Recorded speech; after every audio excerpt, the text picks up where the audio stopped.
Well, we are live. At least that is what I am told. So hopefully we are going live. Yes? No? God be willing. So I am looking to see, let's see if we have comments or anything else. No comments yet. Okay, good. Well, I am here and I am going to start.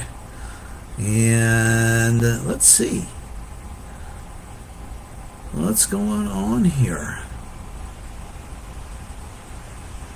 Oh, okay, good. Somebody's here.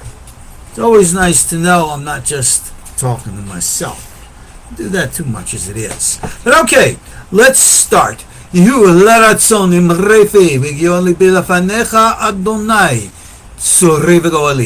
the words of my mouth and thoughts of my heart be acceptable before you, Hashem, my rock and my redeemer. Shalom all. Welcome. We used to call this in the olden days an open forum. Here we are at the countdown to Rosh HaShana. A lot of fun, weird, and interesting stuff is going on. This is our Facebook audience. So most of you know all of the fun that we have had with my recent posts and the comments therein. So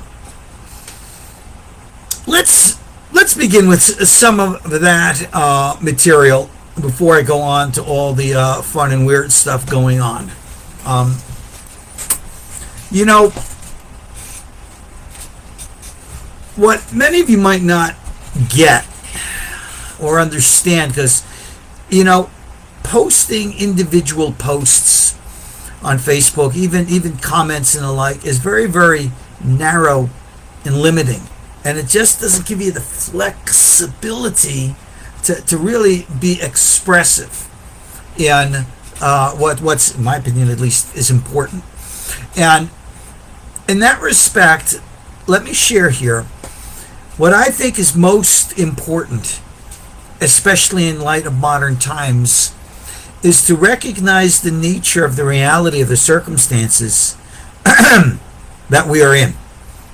And a point that I wrote about in advertising our time together is to try to place focus on, well, let's be blunt, who we can trust and who we can't. Friend versus foe. And in that respect, I think we have to recognize where we are in history, where we are in circumstances, and I don't think we necessarily need to be that prophetic or psychic to recognize what's kind of coming down the pike. And in that respect, I think it's vital, essential, important, whatever, to build as many bridges as we possibly can. Because as we know, there's strength in numbers. Now that strength might not necessarily have to materialize in anything physical, but spiritual and psychic strength is just as important, maybe even more important, than physical strength. And what I try to do in our KosherTorah school, of course, is open our doors for anyone and everyone who wants to come and learn what it is that, well, what I teach. And what I teach, obviously, is very definitive, classical, orthodox Torah Judaism. No exceptions there in anything of the kind. Do I teach a Kabbalah? Yeah, I'll teach that which is appropriate and applicable within the context. But, for example, with our private students, I teach a weekly Tanakh Bible class on Sunday nights. Right now, we just started a couple weeks back, Sefer Malachim, the Book of Kings. And aside, you know, you could read the stories for yourself. You don't need me to read a story for you. I try to extract from the stories the underlying messages which make these stories to be universal in nature, and the lessons therein applicable to all of us. And I try to transcend the limitations of doctrines and theology and the like, And like I said, help people understand that that which unites us is much stronger and greater than that which divides us. So, in that respect, I've always reached out across the religious divide, and I welcome everybody. I just do. And I know theologically, many of us will be on different pages and ideas and beliefs and the like. But for any of you who are familiar with Judaism, you kind of know that in Judaism, we're okay with that. You see, the foundation of Judaism, which makes it so much significantly different from Christianity, is the difference in focus between what we do, which is Judaism, as opposed to what you think or believe, which is Christianity. Yeah, we have some ideas and beliefs of faith and the like, things that you're supposed to believe. But when you look at what Judaism is supposed to believe, for example, the 13 principles is outlined by Maimonides. Right? That's supposedly the Jewish creed of faith. Well, when you look at the commentaries about what Rambam wrote, not everybody is so black and white clear with these things. I think that's one of the most greatest thing about Judaism, is that we have a wide variety of kosher, legitimate opinions about things. We certainly have that variety with regards to actions, halakha, and things like that. And we have a saying, Elu ve'elu, divrei Elohim chaim. These and these are the ways of the words of God. Meaning, not that everything is, the word of God, literally, but we recognize that there is a purpose for everything under heaven. Now, we extend that not only within the context of our own Judaic application, but even to the world. A point that Maimonides makes in his, Mishneh Torah, with regards to a big question. When we look at religions, we see that the sister or the daughter religions that have emanated out of Judaism, of course, are Christianity and Islam. Islam has a tremendous amount, much more in common with Judaism than does Christianity. And I consider it to be one of the terrible crimes against spirituality that today Muslims and Jews do not get along. I consider that horrible, because we have such similarities between us that it's terrible that not be seen.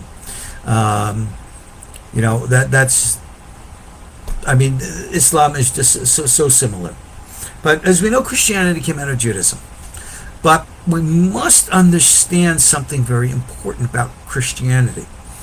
Christianity, we associate symbolically, metaphorically, of course, with Esav, right? And Jacob and Esau are twin brothers. And let's not take that metaphor too far now. Remember, we're just talking symbolism. Christianity developed a completely, entirely separate and different faith based upon our Jewish scriptures, and considers their view and understanding of our Jewish scriptures to be the right, true, and correct ones. And that's the way it's been for 2,000 years. Now, the differences between our faith have really little to do with whether or not you believe a Mashiach has come. All right? First of all, a Mashiach. You know what a Mashiach is, right? A Messiah. In Judaism, Torah, a Messiah, a Mashiach, is specifically a human being, an individual, who comes and specifically redeems and frees the people within the context of a specific political, economic, and social circumstance. We may, for example, let's use American history, for example. We can look, for example, as George Washington as being a Mashiach who led the continental armies to free us from the military grasp of England. We could look at Abraham Lincoln as a Mashiach who led, what he did, the War of Northern Aggression, because that's really what it was, to, and quote, free the slaves. So that is the actual realistic context of the Jewish biblical meaning of a Mashiach, a physical person who comes to redeem. And needless to say, the Christian concept of a Messiah is significantly, radically different. Now, I am not going to get into the Christian-Jewish debate. I've been doing that for 30 years already. And before me, it's been done for 2,000 years. And we're not going to resolve the issues. Because, very bluntly, Christians are going to believe, no matter what, that Isaiah 7:14, chapter 7, verse 14, speaks about a virgin birth of Yeshu. And why do they believe that? Because it's written so in the Gospel of Matthew, and that's good enough for them. They're going to believe that Isaiah chapter 53 refers to Yeshu. And why? Because that is what they've been taught from the Gospels that it means, and there's nothing more to be said. Done. Okay, I get it. All right? This is, like I said, you have a comprehensive and a complete different view. I understand that. I'm not going to waste my time trying to convince you that your way is wrong. Because, frankly, I don't care. Now, you can say, well, the Christians worship Jesus as God. That's idolatry.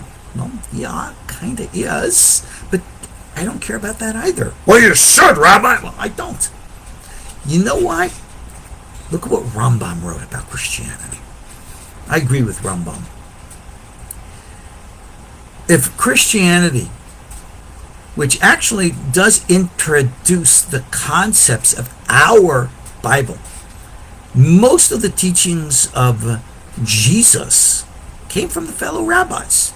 And the Christians have absolutely no idea. None. I taught years ago the entire Gospel of Matthew from an Orthodox Jewish point of view. Not to say Christians are wrong, but rather to say, look at where the source material comes from, to understand Yeshu within his historical context.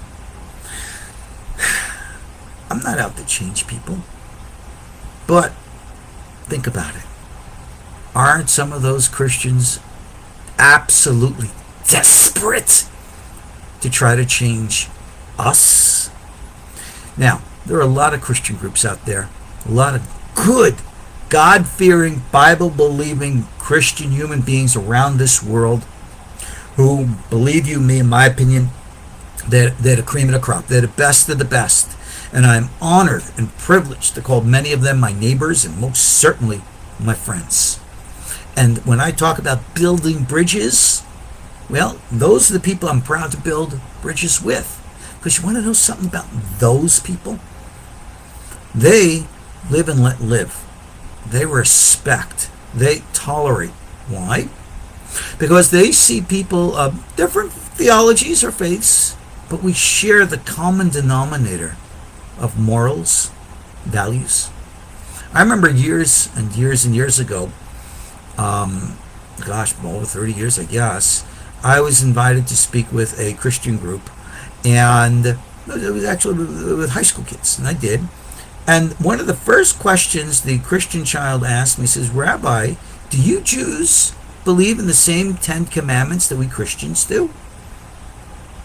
Yeah. They honestly did not know that, it was our Jewish stuff. They didn't know. Okay. I educate. That's my job. But with regards to this, there's one group who is a problem.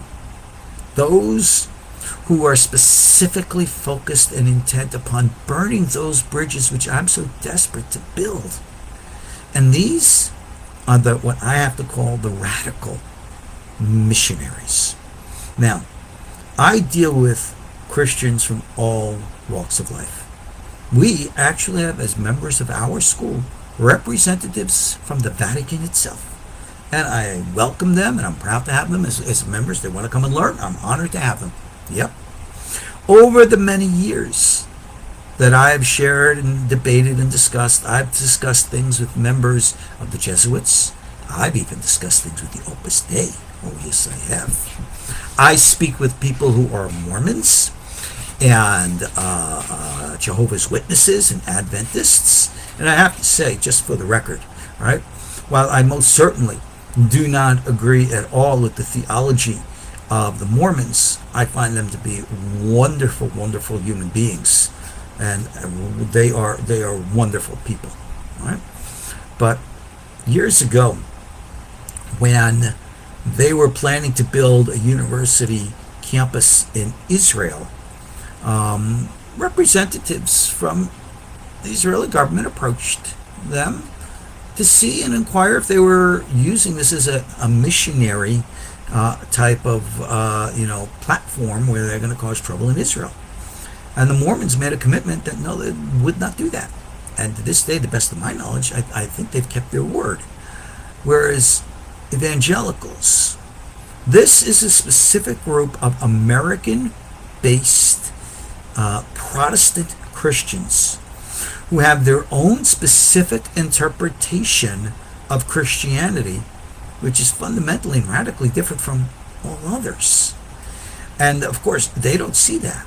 As far as they're concerned, they're the only true Christians. They're what they call born again.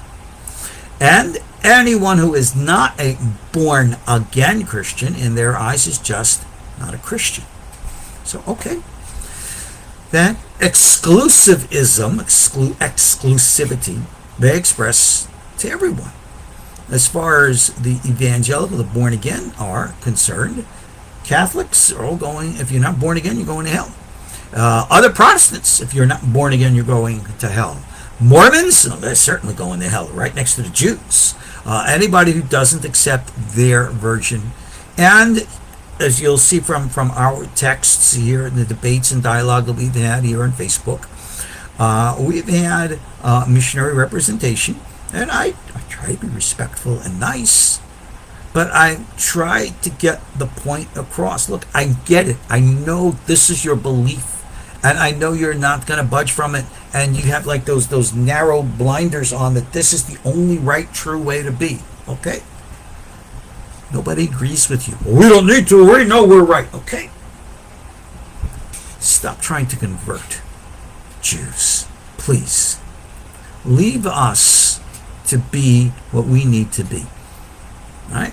If you are a Christian and that is your faith, I not only accept and respect that, I will encourage you, believe it or not, in your Christian faith. If that is what you have chosen, and if being a Christian makes you a better human being, makes you better to fulfill what we call the universal laws, then I'm not going to bother and bicker and debate about the one thing, whether or not Jesus is idolatry or the like. You know what?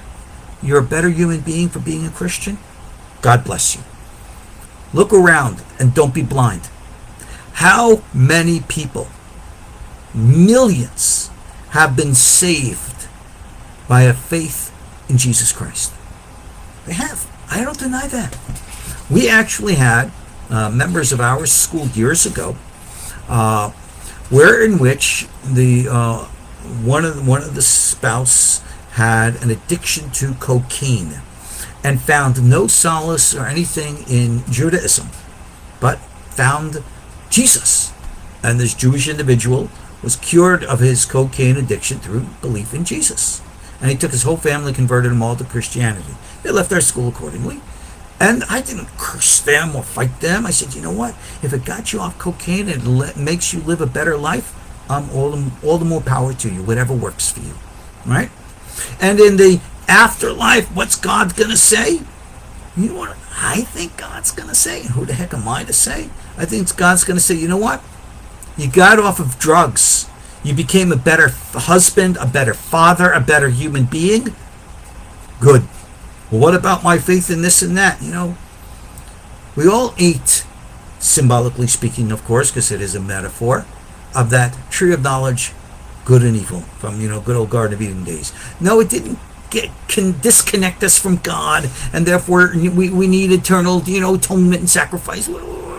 Forget that nonsense. From Judaism, that's nonsense. Christianity, that's the foundation of your faith. So I put that in the context, all right?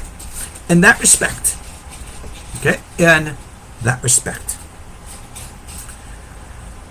we understand that everybody's mentality is flawed.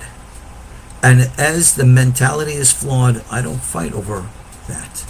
But what I do fight over is destructions of families. I made a comment here. Jesus is that Messiah in Christianity.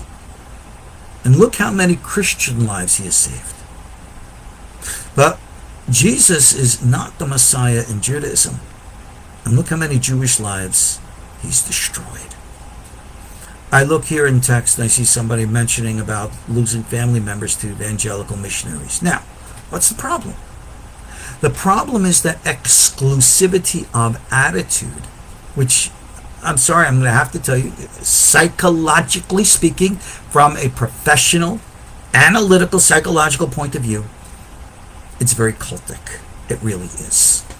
And in that respect, it's become dangerous, isolationist, and it destroys families. It hurts people. And this has been the Jewish experience with Christianity and Jesus. Yeah, he helps Christians, but he destroys Jews. And that's got to stop. That's got to stop. Well, we need to missionize everybody and bring everybody to the faith. Well, let me tell you what that's all about, all right? Catholics, well, they used to do that. Not really much anymore. Mormons and all the rest, yeah, they're open to it, but they're also open to many other things as well. But here's the deal. Evangelical Christianity has created for itself its own theology, dogma, and doctrine, radically different pretty much from a lot of the rest of Christianity. And I'll share with you one specific area, the end of days. Now, because for those of you, if you have a background being born again, you know you're waiting for the rapture. The rapture. According to Christian belief, the rapture is going to come when before the tribulation, the end of days, Jesus is going to come down in the clouds. He's going to blow his shofar, and only evangelical Christians are going to magically be absorbed up into the air and go off with Yashki to heaven. And at that time, all the Jews are going to wake up and become Christians, go to the world and say, you got to believe in Christianity, so that the rest of the world then turn against all the Jews and all the Jews get killed. Isn't that nice? That's what they believe. They honestly believe that. And therefore, they are desperate to convert all the Jews now, because they believe that once that happens, the rapture is going to come, and then Jesus is going to come, etc., and so on.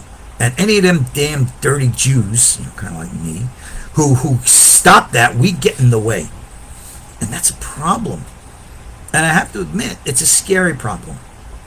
Because, look, I don't care what your theology, people believe in weird stuff all the time. I don't care. I only care about what you do. One of my great mottos is, I don't care what you think. I don't care how you feel. I only care about what you do.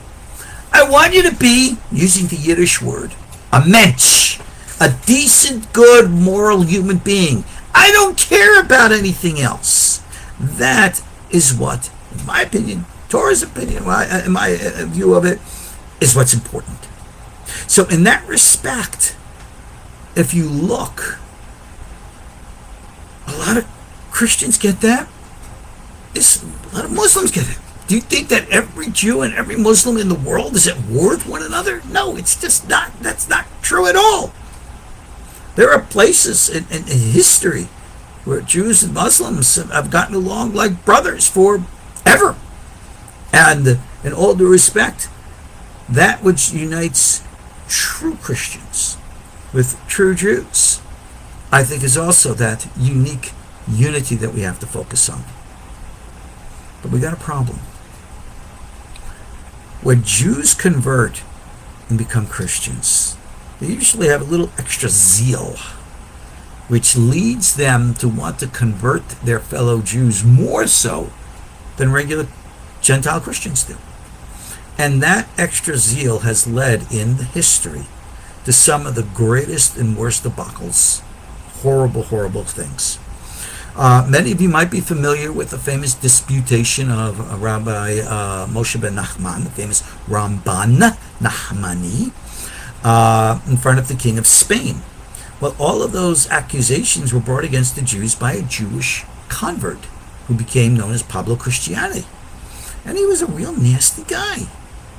These Christians used to go around and literally gather a Jewish congregation together on Shabbat, put them in the synagogue, and a priest would preach their Christian message and say to the congregation, if you do not convert as adults, we will take your children away from you and raise them as Christians.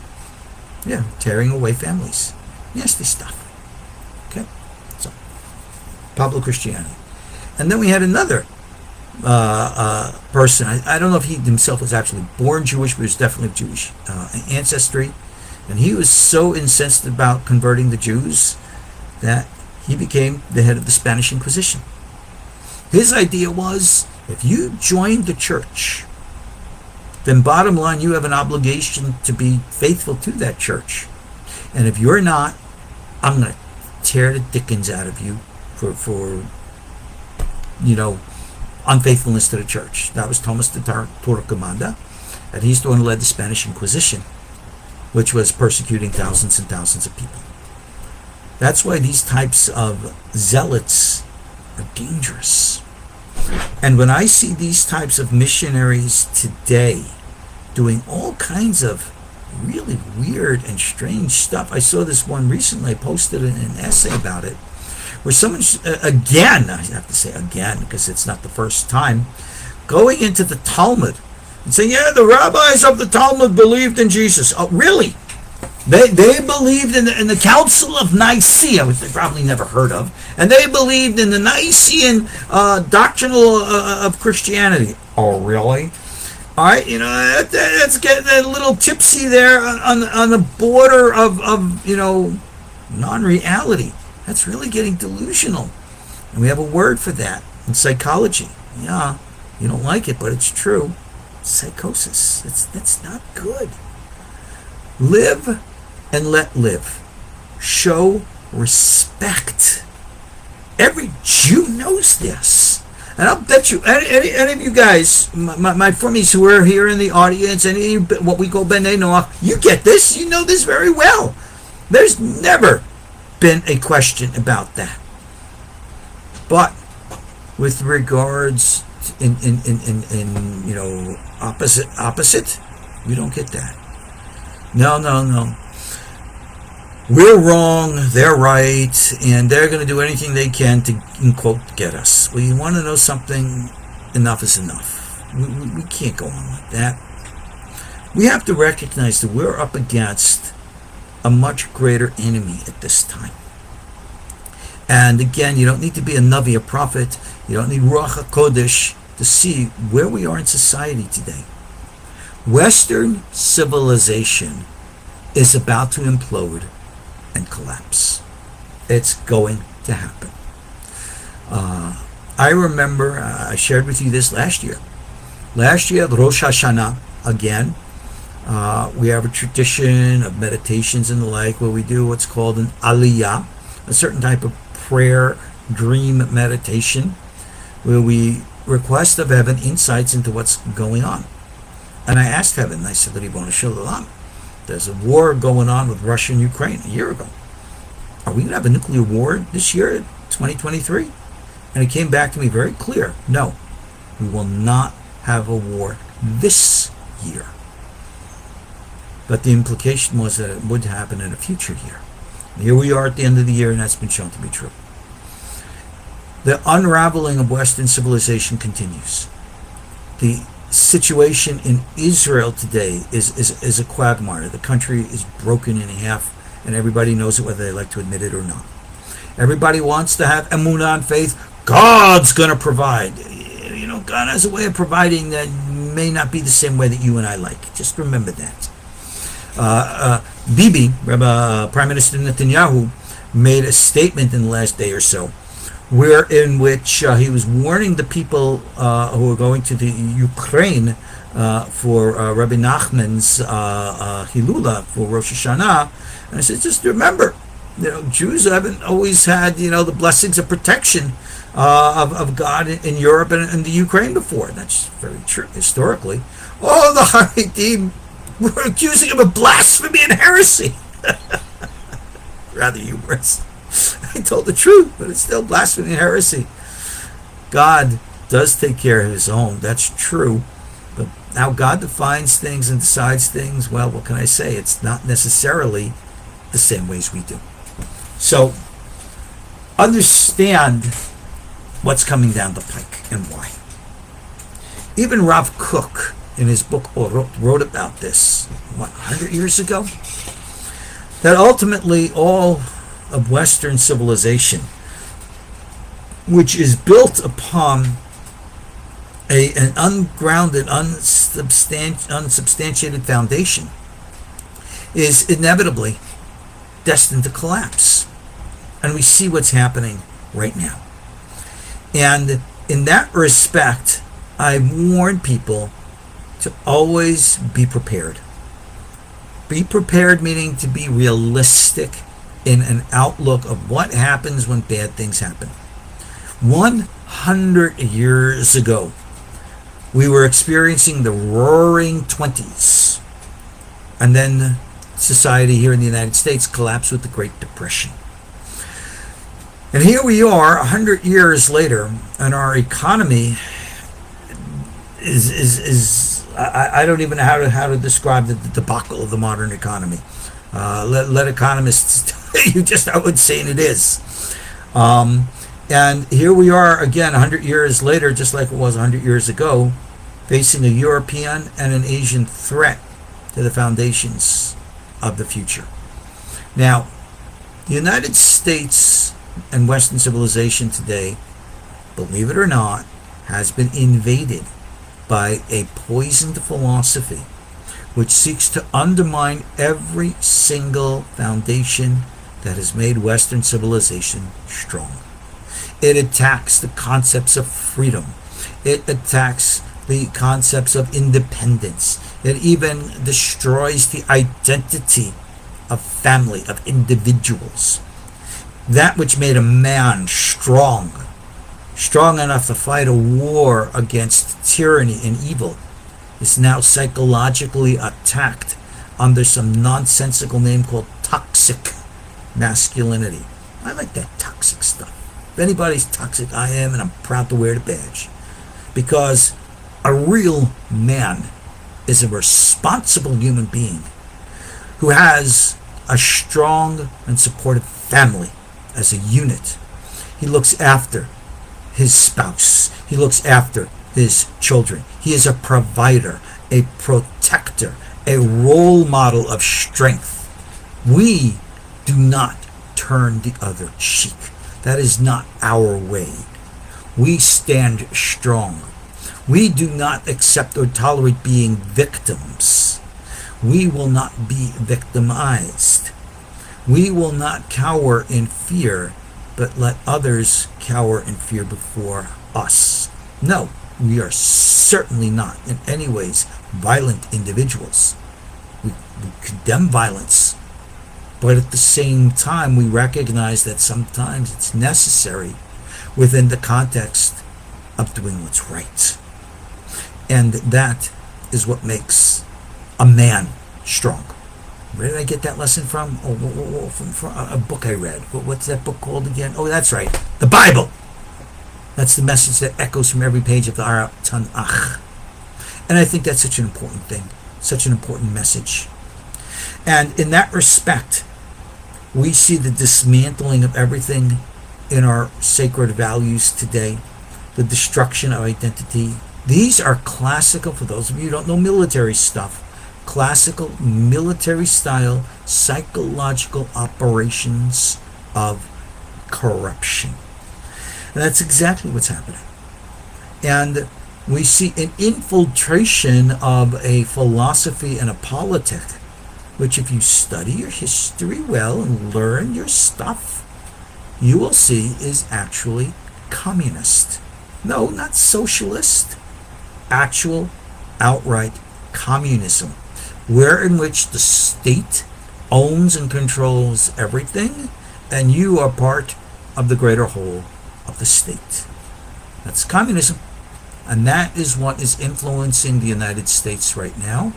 And that is what's influencing Western civilization right now and destroying it from within. What's going to happen?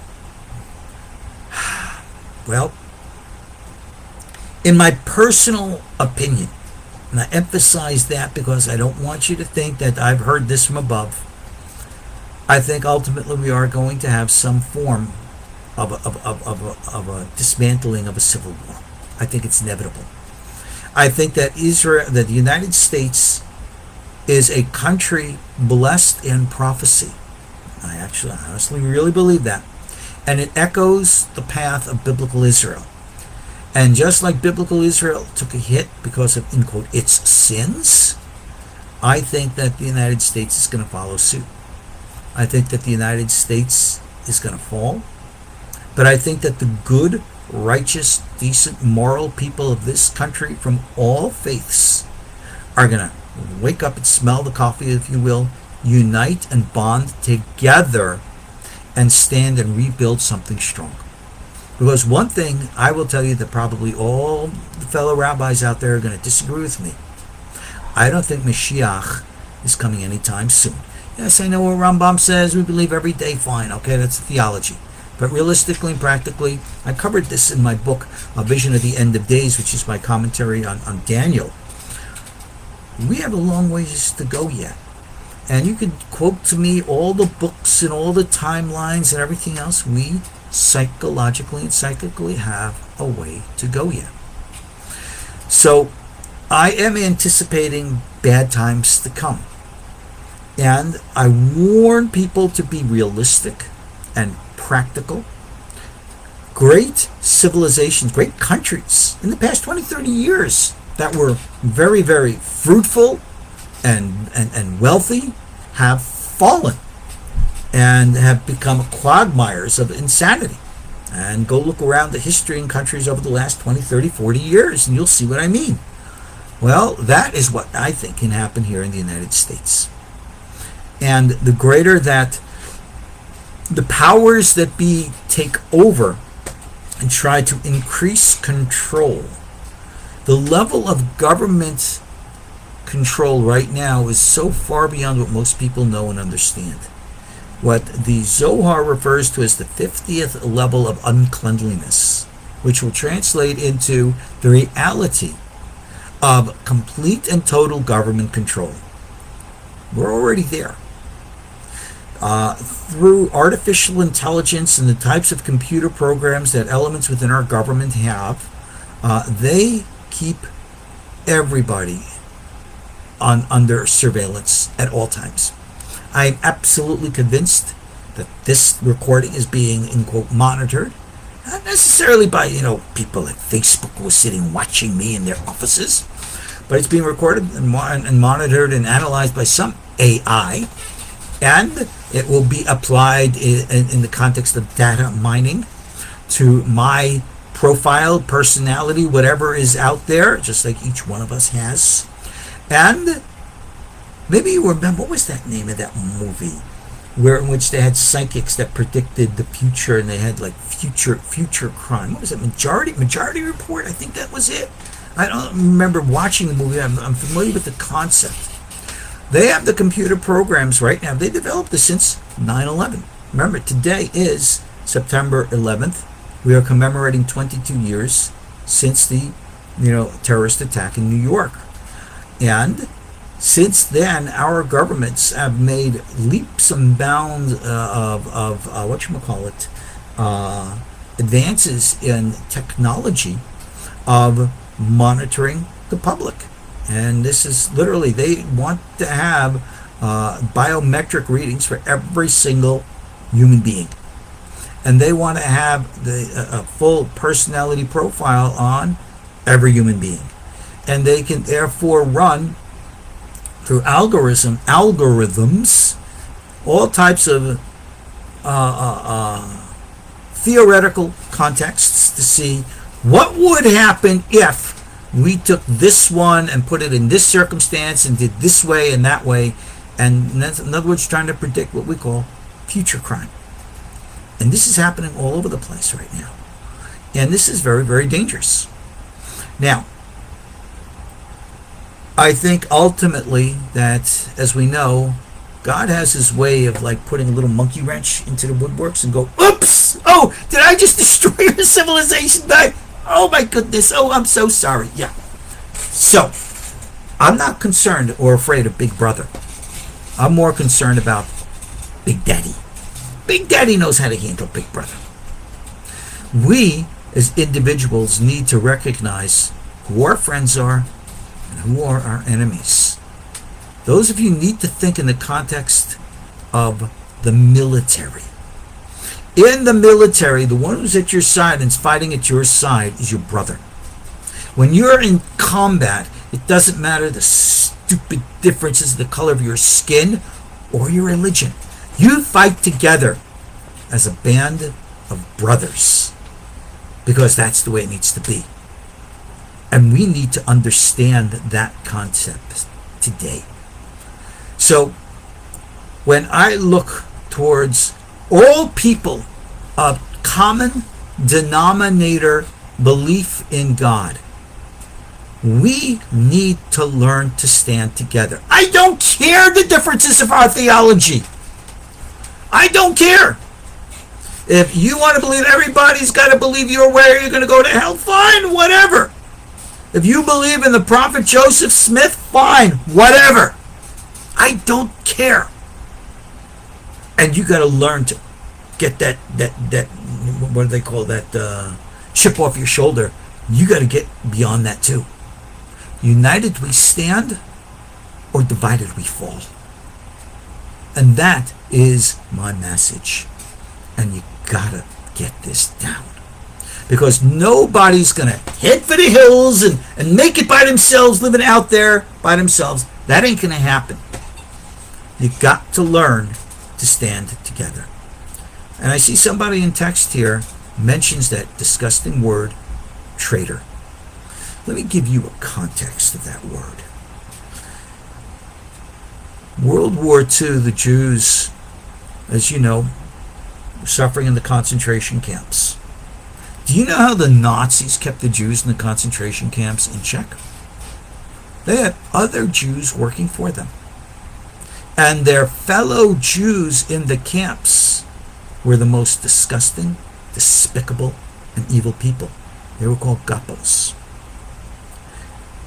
Fellow Jews who turned on their own. And let me tell you a word for you Christians. Do you think it's going to be any different with you? I wrote something years ago and I published it years ago. Christians, you got to wake up and smell your own coffee. Because look at the way America has become anti-Christian. No, not non-Christian. Anti-Christian. All right? You darn well. Hey, guess what? Welcome! You're the new Jews.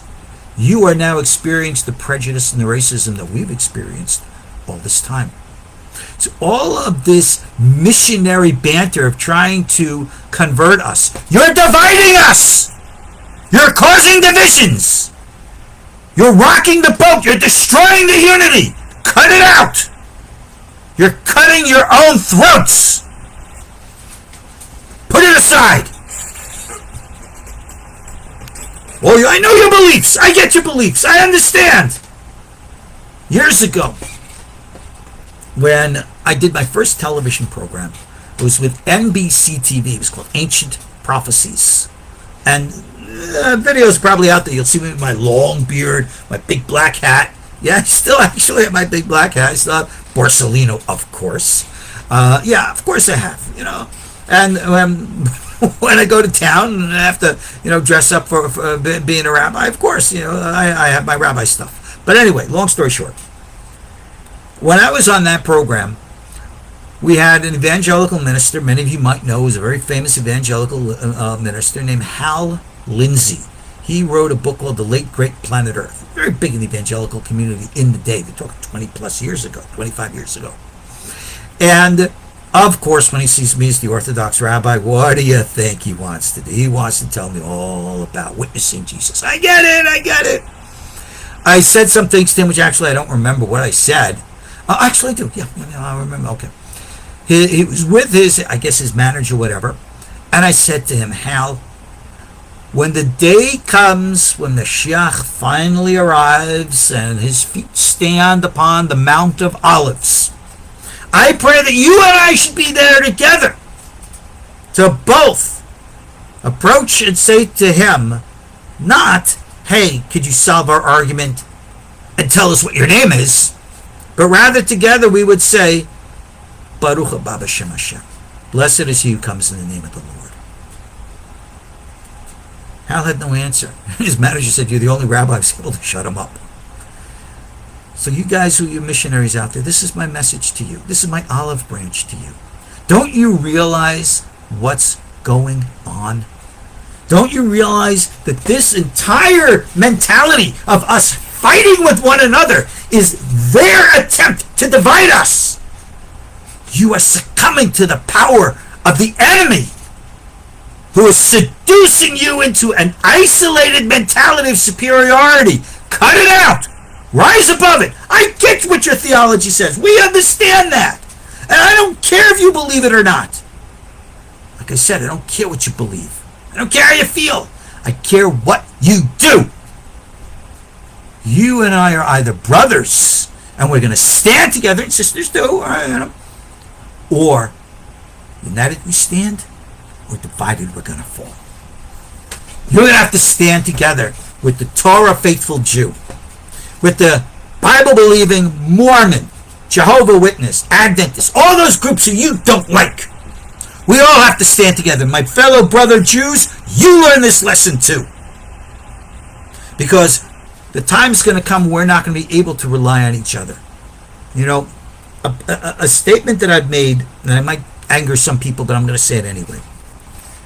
Christians in this country, in the United States, understand what it means to survive. Where I live in Tennessee, unfortunately, right now I still live in the city. We had to leave Tellico a couple years back, and God bless us, one day we hope to return. In Tellico, my neighbors were traditional, old-school, rural people. No, they weren't rednecks, and they certainly weren't anti-Semitic. They were old-school hillbilly people. They were the salt of the earth. They were the best, nicest people.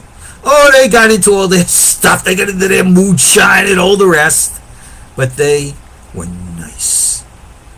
They had my back, and I had theirs. And they knew darn well who the heck I was. Everybody knew I was. They see me from television. There were, people who can't even pronounce my name sometimes in Hebrew. So they just call me Rabbi. Okay, so I'm known Rabbi, whatever.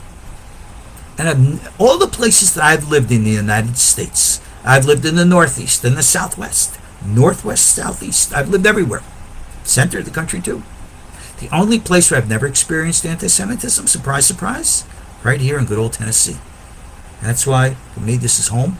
And I pray, unless God guides me somewhere else, I plan to stay here until the day I die.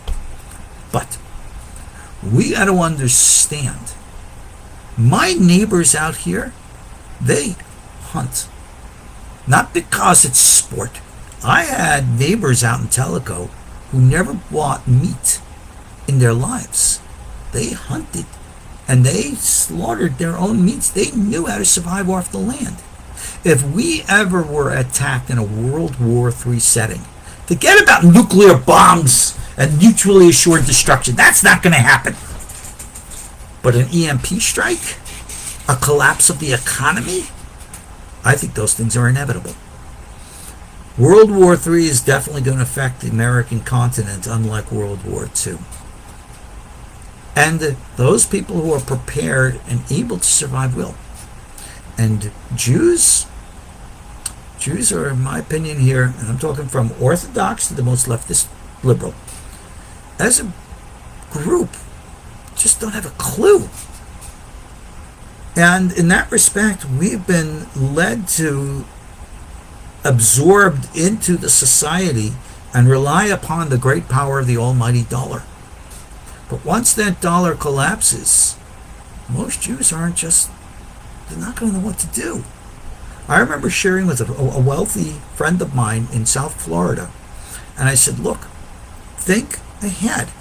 When we lived in California, they used to have the public service announcements, always have enough food and water and supplies in your house, at least minimum 3 days and whatever. God forbid something happens. We see things happen all the time. Try to talk that way to people today. Yeah. I was speaking to this one guy, and I said to him, look, how are you going to get along if circumstances require or you to be self-sufficient? What are you going to do? And he goes, I have neighbors. My neighbors, they all have guns, and they'll help me. Oh, really? That's what you're gonna rely upon your neighbors. Let me tell you something. If poop hit the fan, if something really bad happens, and it will, you're going to have to become, just like the Jews in Europe, learn how to be self-sufficient. Well, you can always walk into a concentration camp, a FEMA camp, or whatever else camps that will be called by in the day, and fine. And you'll face your destiny. Or you're going to learn to stand on your own 2 feet and recognize there are a lot of other people out there standing on their 2 feet. You're either going to work together and realize that you need each other to stand together to survive, or you're going to suffer and die. I mean, that's what God is doing. Now, I see somebody in text here mentioning stock up on your ammo.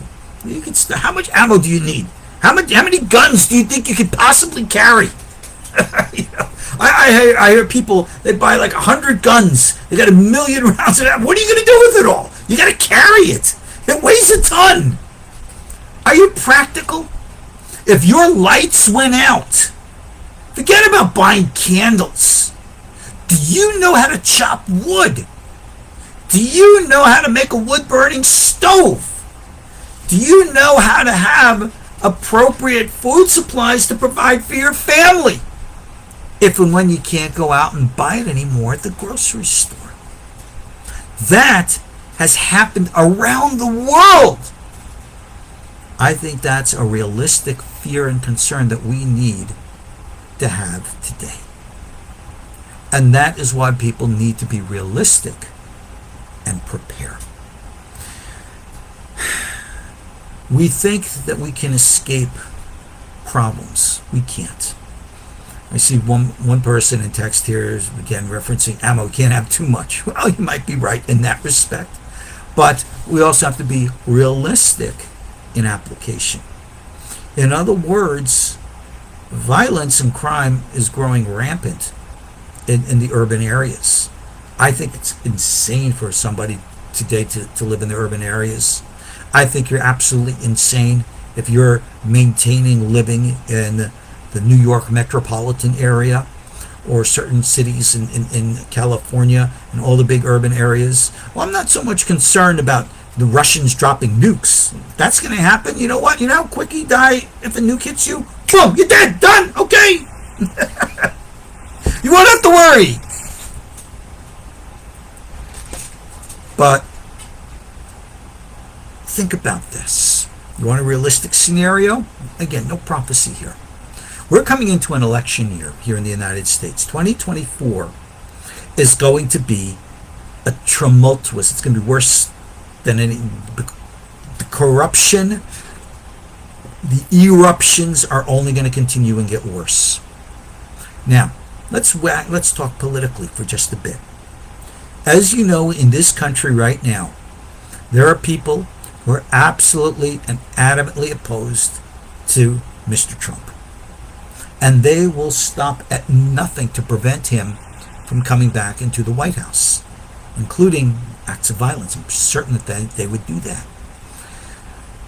What do you think is going to happen to this country if Mr. Trump is reelected and he wins the White House?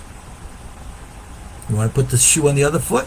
What do you think is going to happen if Mr. Biden or someone similar manages to win again with, again, the largest vote in American history? Now, you really believe elections are fair today? Okay. I certainly don't believe that. Can I prove it? No, you're right, I can't. But the risk of getting myself in trouble, I know those who can. And don't ask me more, because you know I can't say. But no, I don't trust the elections. But either way, what's coming down the pike is going to be a major upheaval. And you've got to get prepared. This is what you must understand. I've been saying, and the message of my KosherTorah school is, get out of the system as best and easy as you can. Prepare for an unsettled future. And the most important thing, my message is focus, focus, focus. On what? Only on God. And that is the common denominator we all must have.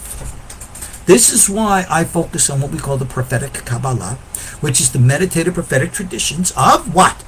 Learning how to experience the reality and the presence of God. That is what is most important.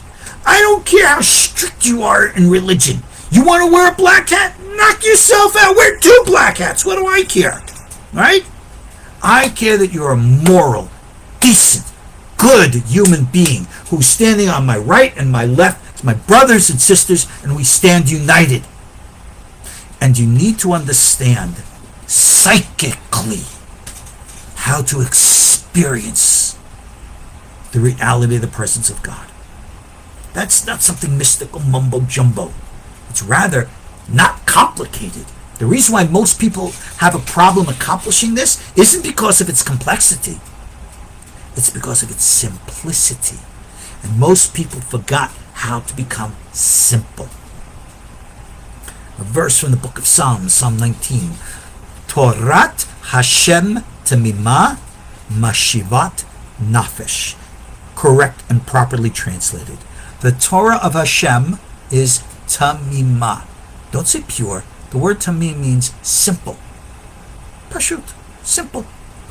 And it restores your nefesh, your life force energy.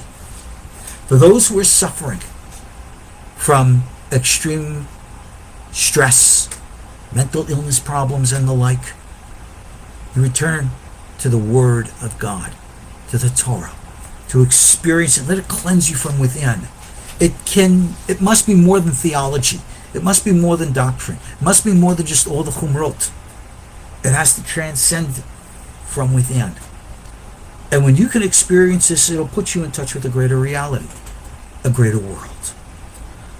And when you know this, you will know what to do, how to do it, when to do it, and why to do it. Like a dance, like a ballet, like we do in martial arts. You will understand what to do and how to do, because Hashem will speak within you.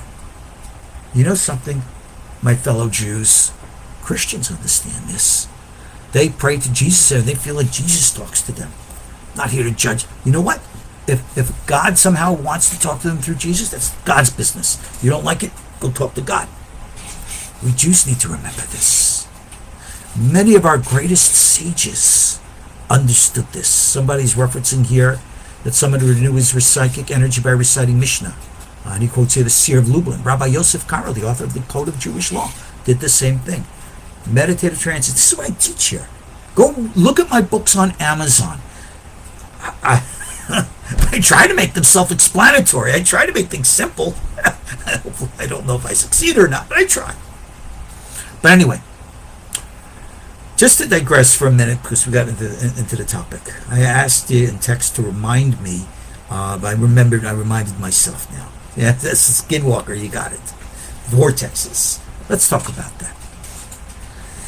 For those of you who know, I was on the Ancient Aliens program for a number of years. They invited me on. The producers are lovely, lovely, sweet people.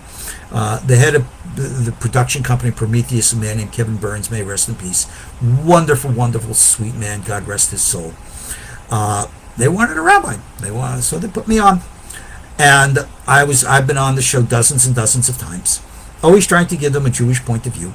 We would sit for an interview each time for 3 hours or more, and they'd cut me down to maybe 1 minute. So I never got the time, whatever. But we had the conferences, the Alien Con conferences, starting, I think, way back in 2016. And we had like 10, 15,000 people showing up for these things. And there were a couple of times when I was highlighted to give a private, just me as a person giving a lecture, not on a panel, just me individually. And I remember filling up we had an audience of like over 1,000 people. They wanted to know, what does the Bible have to teach about this stuff? And I was up against Giorgio and Eric von Daniken, and I had more people than they. Because a point that I made clear to the people, the production company, I said, these people at the conferences aren't here to meet their favorite TV stars. They're here on a religious pilgrimage. They want answers. They want to know what's going on. And as a religious figure, I endeavor to try to give whatever information I can. So let's speak about some of that stuff. I have to confess, don't get freaked out. There are things that I'm not allowed to discuss for the reasons of certain things are classified. Yeah, I do speak with those people in those circles, and I have my limitations and promises and boundaries and all that. No, I never had to sign the contract with blood or this non-disclosure, blah, blah. Forget all that nonsense. But okay, be this as it may. Let's talk about Skinwalker. I was asked to come out to the ranch. Now, the ranch was under CIA control for the longest time. Allegedly, it was sold out to private hands, but don't think that the powers that be don't keep an eye on what's going on out there. They've been trying to weaponize what's been out there for the longest time. So, what's out there is rather interesting. When you read the books and the stories, most of them are embellished stories, of course, to sell books. So, okay, whatever. What is a vortex? Let's talk about that first. When I talk to you about experiencing the greater reality of things, we live in a very crowded universe. And the Christian context is that anything out there is all demons and evil and bad and wrong. Well, it's just not true. Even amongst the reptilians, only a small portion of the reptilians went bad. The majority of them still serve God. They're the seraphim from Isaiah chapter 6. The word seraph, it's not soref, which means fiery ones. It's seraph, it's reptilians. They were the good guys. All right? And that's why the bad guys took their form, so as to imitate them and confuse people. So you got good reptilians and the bad reptilians. That's just the way it is. But anyway, we're not going to get into all the stuff about what's really going on in the moon. And yeah, there really is stuff going on up in the moon. And we're not going to talk about all the parallel dimensions and the Watchers and Daniel. When you experience these things, you learn how to interact with them properly, then you learn things. You had novices who went up and got involved, people like, Robert Monroe, the Monroe Institute. They took advantage of him terribly. It's such a shame. But anyway, Robert had some good experiences. And of course, you had good psychics out there who were very, very instrumental and had clear vision. People like Ingo Swann. I recommend, reading these guys' stuff. Now, it's not Torah, but it's reality. Deal with it. So, consciousness, which is the soul, right? Nefesh, Ruach, Neshama stuff. I write about this every week. I send out for my KosherTorah school students all my private stuff, all my up-to-date teachings.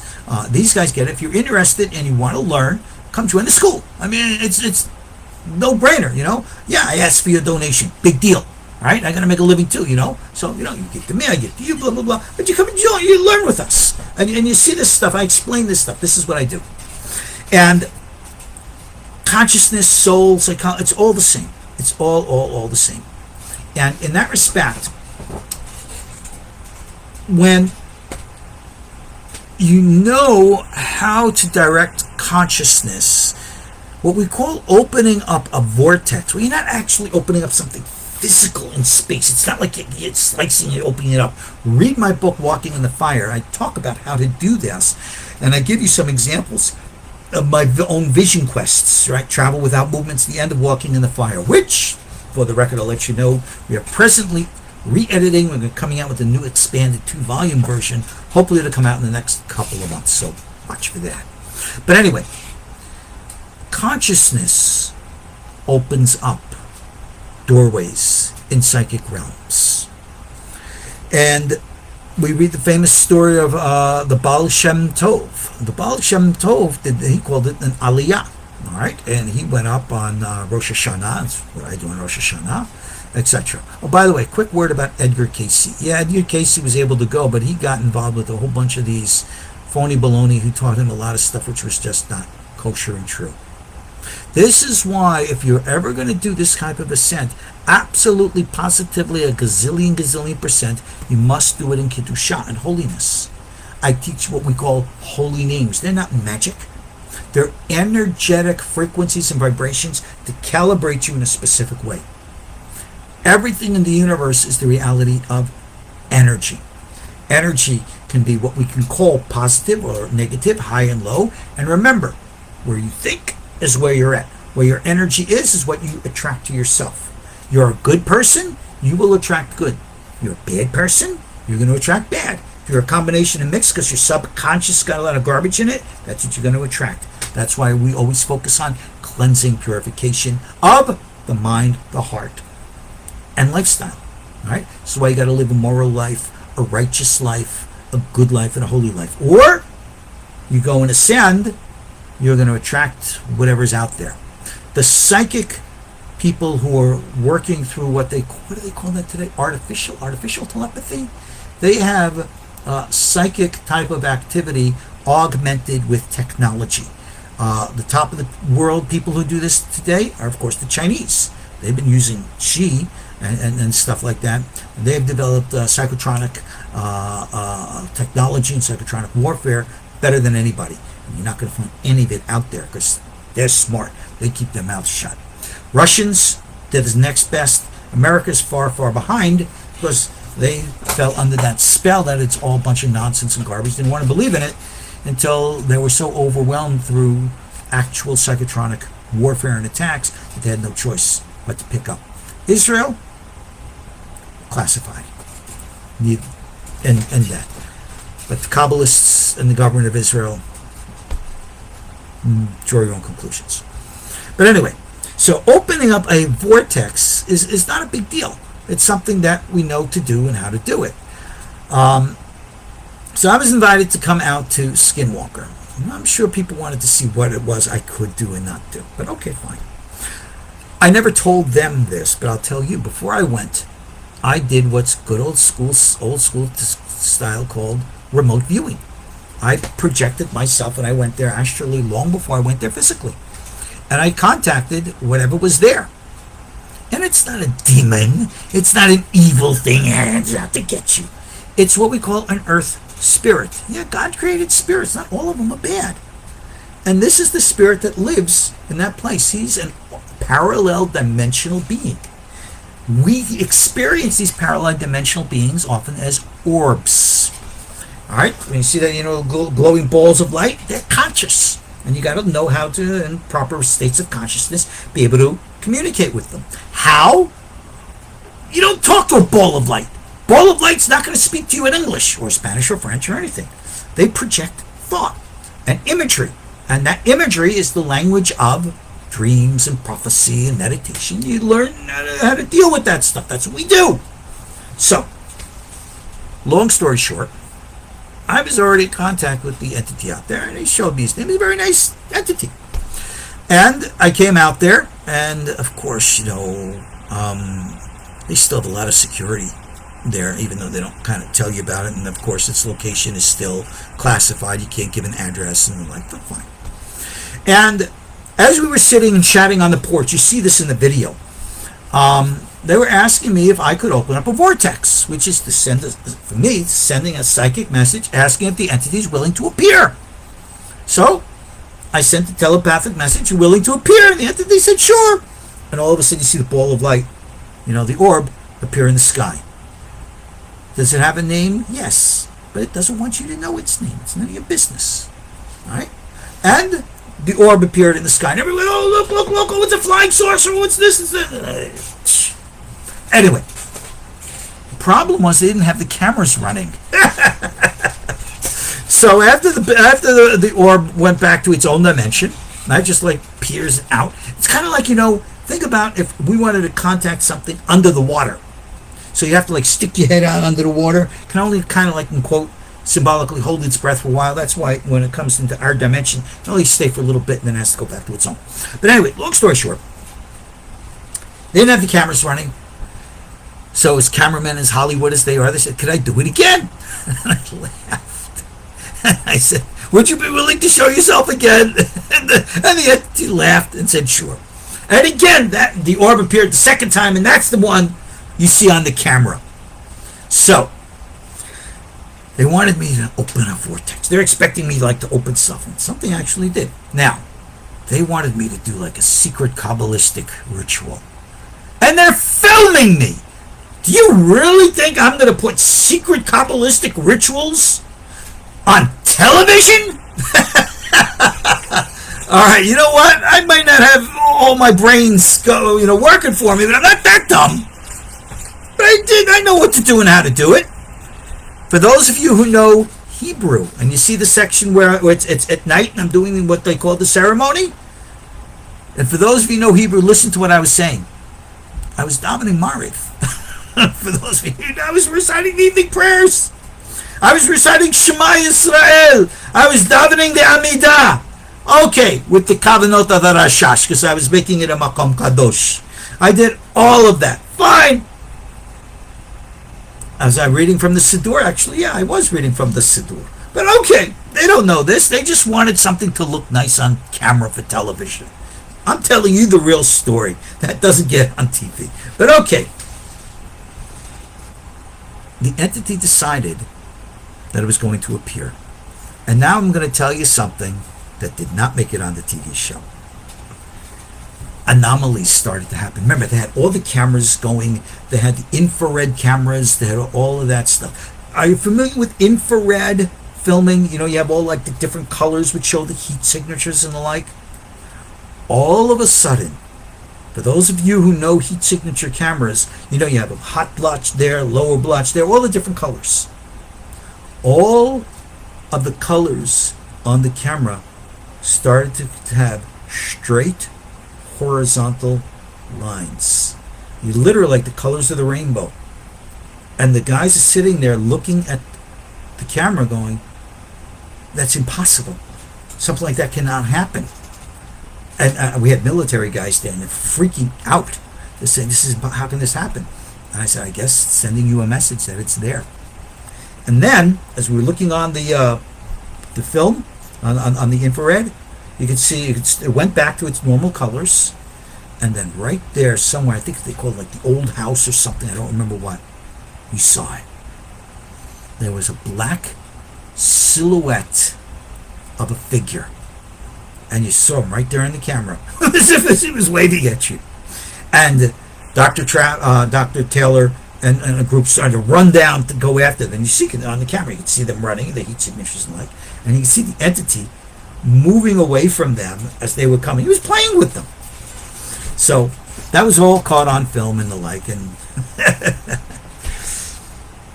the entity said to me, he says, "I like Dr. Taylor, but I'm offended that he does not speak with me personally and treats me as an anomaly instead of as a personality. I'm pissed off at him and I want to speak to him directly." I said, "Okay, I'll let him know." And I went and I told Dr. Taylor, I said, you're going to have a visit tonight. The entity wants to talk to you. And Dr. Taylor never spoke to me afterwards, but I see that he did some kind of an interview on YouTube. Someone brought this to my attention where I actually mentioned that what happened. He had mentioned me, referring to me as the rabbi, again, dismissing what I was doing. And he said that the entity did come to him that night. And he said that that was very, very real. I said, okay, live and learn. All of these things are real. And why is this important within the context of our discussion now? Because we need to understand that in the context of the present struggles, this is why it's so absolutely important. Guys, those of you who are my students, you're going to get my essay that I'm completing now on the unity. Explain the whole concept of unity. See, this is one of the major revelations of Torah and Judaism, which Christianity does not embrace. We in Judaism recognize there is no duality in the world. There's no such thing as God and the devil duking it out for your souls. There's no such thing as an eternal heaven or an eternal hell. There is no such thing. All right? The entity, the malach, the servant of God, who we call the Satan, is God's faithful servant. He serves God with the same vigor and loyalty as does Michael and Gabriel and Ariel and Raphael. His job is to be the accuser. That's why you see him in Job amongst the sons of God.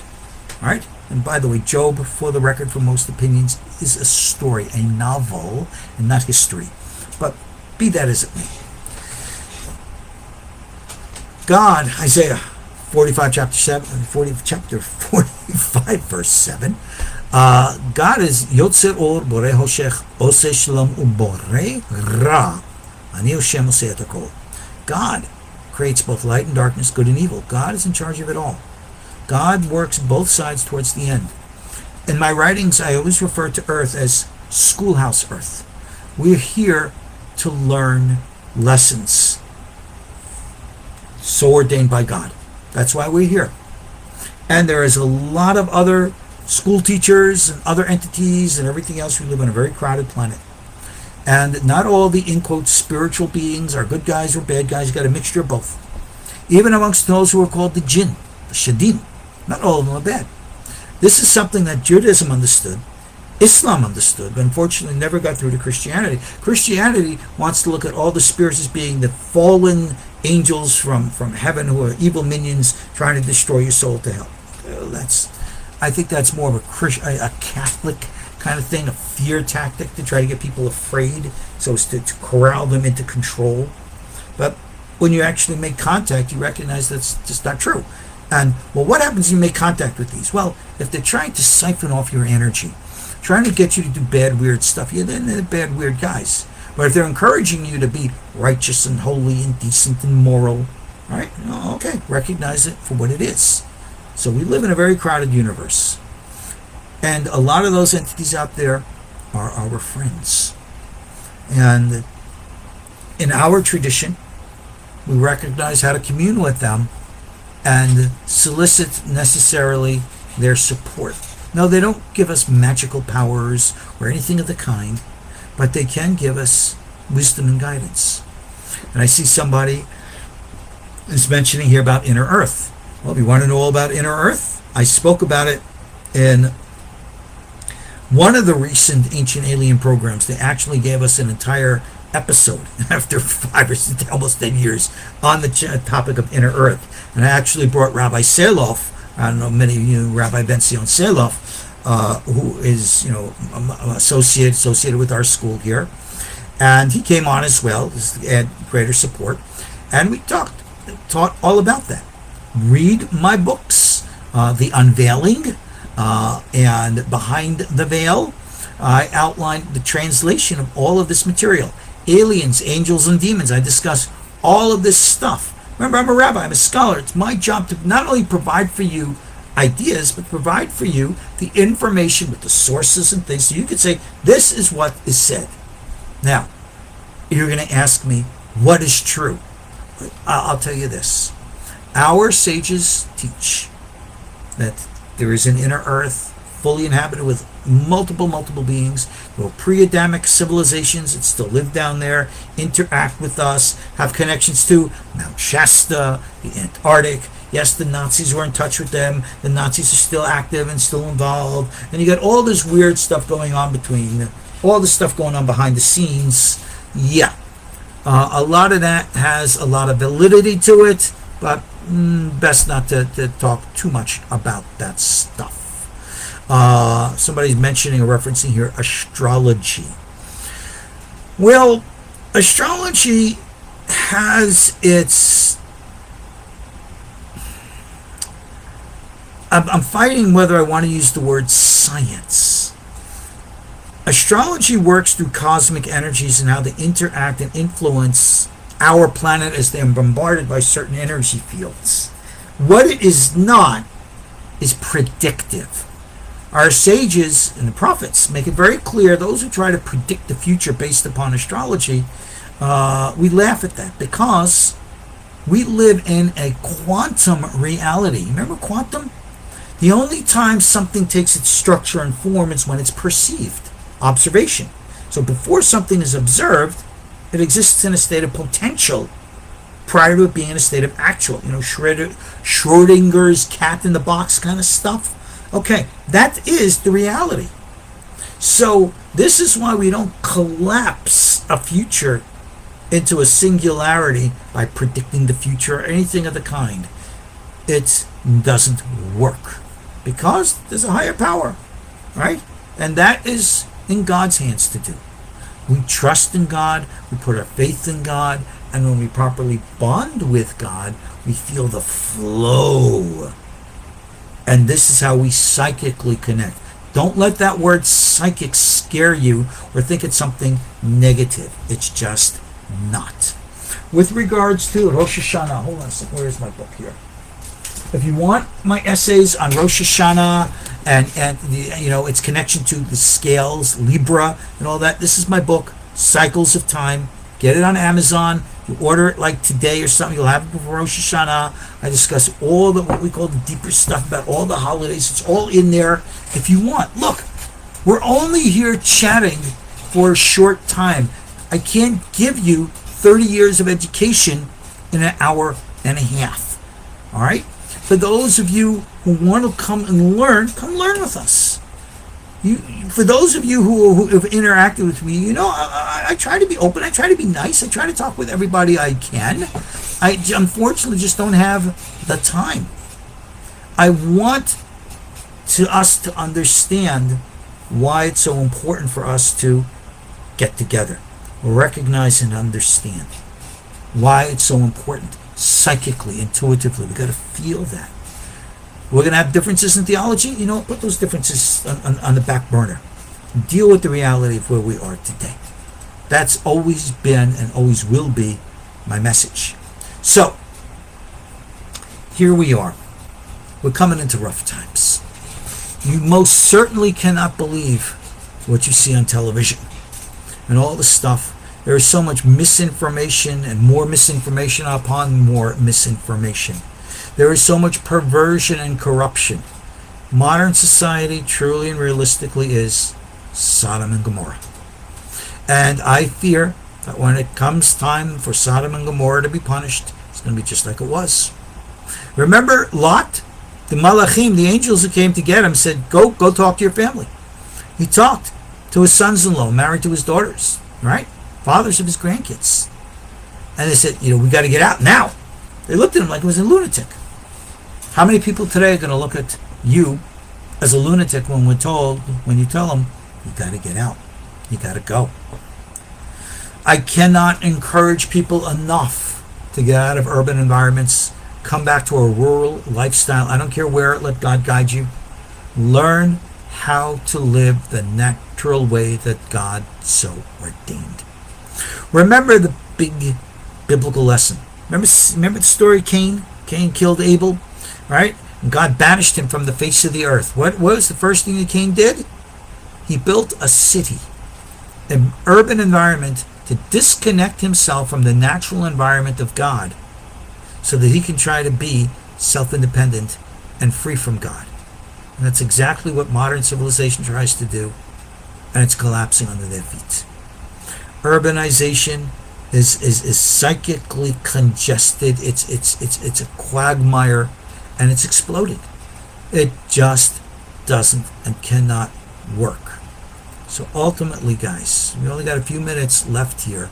If any of you have any comments or stuff you want to make, in the few minutes we have, please add something in the text here. I'm reading as we go along. But ultimately, this is where we are at right now before Rosh HaShana. Remember, Rosh Hashanah is a time of realignment, energetically realignment. And as such, we have to get ourselves right with God. We call that repentance or teshuvah. Remember, the word teshuvah means to return. You're returning not only to God, you're returning to your true selves. And you got to know yourself. You got to look in the mirror. This is part of like mirror meditation stuff, part of what we teach. And get the lies out of you and get the truths back in. Somebody is saying here, how does charity save from death? It's a psalm. Tzadok hamatzil me'mavet. Charity saves from death. When you project and present positive energy comes back to you. This is exactly what our sages said in Pirkei Avot, where we say that the reward of a mitzvah is a mitzvah, and the punishment of a sin is another sin. We always are going to attract to ourselves what we have. If you have a spirit of unity, you will attract to yourselves those who want to be unified. If you have a spirit of division, you're always going to send out a pushing away energy, and people aren't going to want to be with you. We are in control of the energy. I got a question here. What do you make of the push by elements in the government who are pushing Congress or transparency with the UFO stuff? Okay. Long ago, there are certain things I'm just not allowed to say. Just let's say, long ago our governments made some kind of arrangements with certain powers that be that they've recognized have betrayed them, and now they realize they're in deep doo-doo. Somebody's mentioning here about the hybrids. Read David Jacobs' books. I forgot the other guy who wrote on it, that Harvard doctor. Hybrids, Rabbi Menachem Tzioni wrote about them hundreds of years ago. I've written about them in Aliens, Angels, and Demons and the like. They are a significant threat. They're very, very prominent around us. And when we talk about enemies, yeah. Just as it was in the days before, the Mabul, the flood, we had the contamination of the gene pool. So it is today. And look, I confess there are a lot of things I'm just not allowed to say. All right, I've been given confidence, and what can I say? So that's just the way it is. I see people making mention to stuff like 2030 and all this other kind of stuff. I don't know about all these United Nations protocols and all the rest. So I guess we'll see what will be. Yeah, somebody got it right on the head here about the hybrids being what we call the Erev Rav. Yep, that's exactly who they are. Non-human souls in complete human bodies. You'll recognize them by their... Yeah, John Mack, that's the other guy. David Jacobs and John Mack. Read their books about the hybrids. I will just say one thing. They're true. And in that respect, yeah, we're really in a big spiritual war here. God has allowed all of this to happen so as to test human souls. That's all that this is on Schoolhouse Earth, the big test. Guys, get it right. Learn. United we stand, or divided we fall. The more that we communicate with one another, not to fight and argue and debate about theology. Good Lord! Cut it out already! Building bridges, not burning on them. Can the Erev Rav have a tikkun? Yeah, the same tikkun as a kli cheres. And don't make me elaborate on that on camera. But anyway, That's where we're at today, guys. That's what I had to say. I don't have predictions. All right? I have sensations and feelings. I have had my own dreams recently. It's premature for me to share them at this time. I hope and pray that God will bless me. Name of the book, which includes information on the hybrids, you can look in my books, Aliens, Angels, and Demons. You can look in my book, Behind the Veil, and in The Unveiling. Also, my book, Let There Be Knowing. All of those books will address these specific issues. Go on Amazon, all my books are there. Hope? Great, what kind of question is that? We know the great hope of the future, tikva, we live by it. Our emunah is the foundation of life. We know the great, wonderful light. But you want to know something? We're bad little children. And Heavenly Daddy says, children, you've been outside in the dirt playing in the mud for too long, and you haven't come in. Now it's time for your bath. And we're going to go through the bath. That's just the way it is. Guys, and on a positive note, focus always on God. Trust in God. I don't care about how you do it. Just be righteous, moral, decent. Build bridges. United we stand. Please, dear God, get that message. And let's work together. And some of you out there, you know what I'm talking about. Especially you, my neighbors here in Tennessee. Enough said. Guys, God's blessings to us all. Please, ein od milivado. Nothing other than God. That's the most important thing of them all. Blessings to us all. May God bless us all with a happy, healthy, proper, protected, strong, and healthy new year. Guys, see what's going on around you. Be wise. Take a step back. Sur merah, the psalm says. Separate from evil. V'oseh tov. God will bless you if you walk right with God. Follow His way, follow His word. You know what the word is. Your Christian traditions, you call it the word of God, we call it the Torah, same thing. Alright? Do what's right. God's blessings to you all. Thank you for your patience, listening, and learning with me tonight. God be willing. We'll see you again soon. God's blessings. An early Shana Tova. Shalom.